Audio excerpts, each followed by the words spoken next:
Joining us now for some insights is Charles Marino. He's a former Secret Service agent. Charles, thanks for joining us here on the Hill on NewsNation. I know you don't know, you don't have the answers right now, but based off of everything you've seen and you've heard, what's your best guess, Charles, as to what happened here?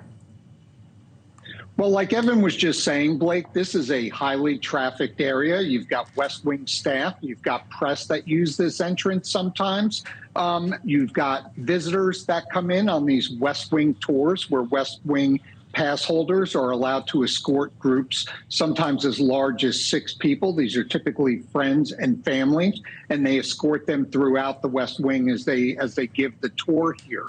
So here's what we know. We know that this foreign substance made its way past initial security screening, which is typically either the southwest gate of the White House or the northwest gate of the White House. And these folks entered the West Wing, at which point in time, this item was dropped. Now, at the time, the Secret Service did not know what this substance was.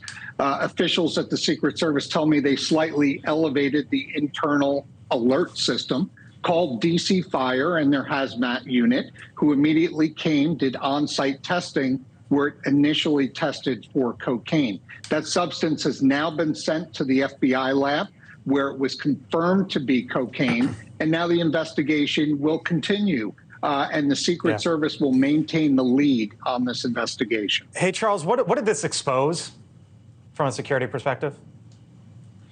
Well, obviously, Secret Service officials are concerned about this because the substance could have been anything. We know what a small amount of fentanyl could do. We know what a small amount of anthrax can do. So there's going to be a subsequent investigation in terms of how this substance got past initial security screening and made its way into the West Wing. Look, just because the president and the first lady were not in the residence or in the West Wing at that time does not mean that the West Wing didn't need to be evacuated. It was, in fact, evacuated until the fire department and hazmat units could come in and determine what, in fact, we were dealing with. But still, this is very concerning. They're going to have to get to the bottom of this, as well as getting to the bottom of who brought this into the West Wing. And the Secret Service should be at a good advantage here to find out who did this, because we're dealing with a time frame here. My guess is, based on what I know about the security of the White House, that this substance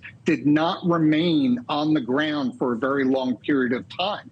The Secret Service also controls all the surveillance cameras. They also control all of the records regarding access and West Wing pass holders. So they should be able to determine within a predetermined time period what the comings and goings were inside the West Wing.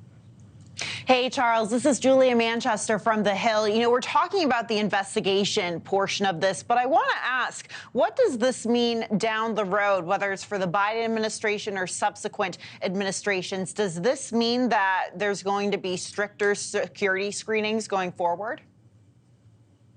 Well, I think it depends on where the investigation takes us. For example, I think we can anticipate, as you very well know, a crackdown on these West Wing tours if we find that it was somebody that was coming in as part of an escorted group. And you know, these entrances are used by high-profile people as well. It is not uncommon to have cabinet secretaries traversing this area when they're dropped off on West Executive Avenue with their motorcades. So look, they're going to have to look at this very closely. This could have been anything. Luckily, it was not. But it's still very disturbing that, you know, there's a discovery of an illicit drug here on the White House complex, no less inside the West Wing of the White House. All right, Charles Marino, former Secret Service agent. Charles, great to hear your insight and perspective. Thank you, sir. We'll come back to you if and when, I guess, we find out what this was all about. Thanks for watching. Go to newsnationnow.com to find NewsNation on your television provider. And don't forget to subscribe. Click the red button to get more of NewsNation's fact-driven, unbiased coverage.